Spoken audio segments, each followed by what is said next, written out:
Shalom and good day all, this is Tehillim29 back again for another DC review, and in this DC review I'll be covering Superman issue 6 by Joshua Williamson and World's Finest by Mark Waid. I'll now get things organised for the first comic that I'll be reviewing. So jumping in the first things first, does this cover in any way, shape or form connect to something that is happening inside with the story? Sure enough it does, to which I give a 7 out of 10. Now it's time to move into the internal art, which we'll have a look around the beginning, middle and of course the end for this particular arc that we're on, and also what's happening story-wise with the characters. So as the story begins, we have Superman, who is flying on the scene to move into taking care of a job. We also learn in the previous page that Lex Luthor has gone to hospital. As we start to move a little bit further into this story, we end up seeing Superman talking with Mercy, and we learn about the person who is the chained or is chained that Superman chooses to release because he believes that Lex put him there for the wrong reasons. We end up meeting the very person who is basically the chained and why he is, or basically we get to see him there, and he also goes up against Superman. And just as Lex Luthor wakes up, we see that the character of the Chained is over the city of Metropolis.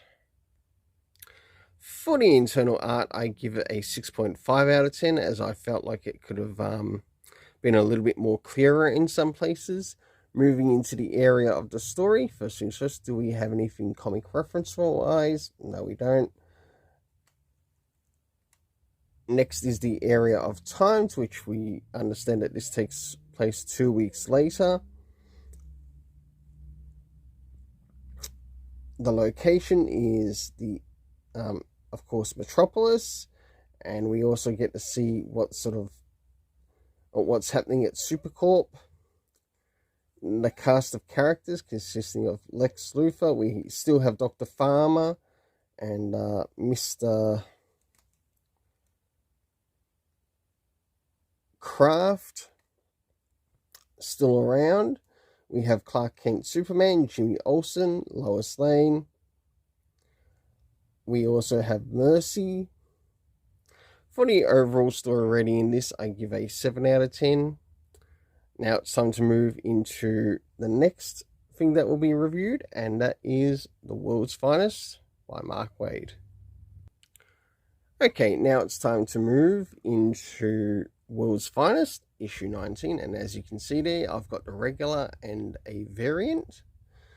And first things first, do these covers in any way, shape or form connect to something inside with the story?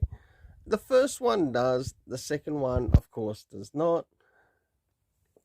But to those who have heard of like the Nicolas Cage thing being Superman, well, you know what, there is actually one place where Nicolas Cage did play the role of Superman,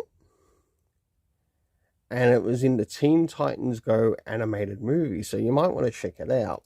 So that's the only time he has actually been Superman, even though they do have sort of like some footage released of him being dressed up in a suit for one. I think personally he'd probably be better off for the animated, not so much the live action. So now for the covers, I give a 7 out of 10 for both of them. Of course, the one has Riddler, one has Nicolas Cage.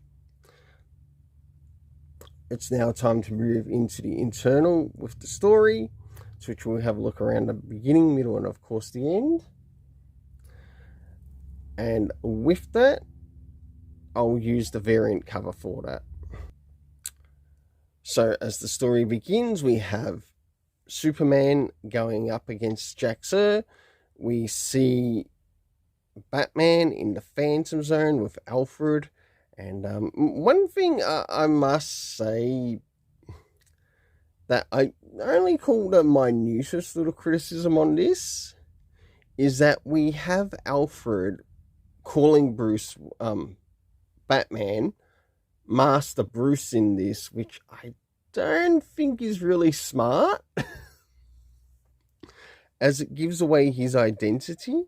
Like, seeing that we can see these people in the Phantom Zone, and if they were to hear this, and by the time they return, yes, they hear Bruce Wayne's butler calling Batman Master Bruce, okay, that sort of gives away Batman's identity. But apart from that, does it sort of take away from the story? And I'll get to that later. As we slowly jump towards the middle of the story, we get to see that Batman finally, or we have Jack Sir finally begin the attempt to open up the Phantom Zone once again, and we have Superman saving Batman from falling out of the Phantom Zone. As the fight continues, we get Batman helping Superman out to return Jack Sir to the Phantom Zone, but also in the process, a little bit later on, we get to see Batman, along with Superman, helping free the people who were transferred into the Phantom Zone to be returned out of the Phantom Zone, happening at the Fortress of Solitude. So for the internal art, I gave it a 7.5 out of 10, as I really enjoyed it along with the story. Now it's time to jump in the area of the story. First things first, do we get any comic references considering how long this run's been going? No, we don't. Time that this takes place is set years ago. That's how it's set. The locations we get to see in this are Gotham, Kandor, the Fortress of Solitude.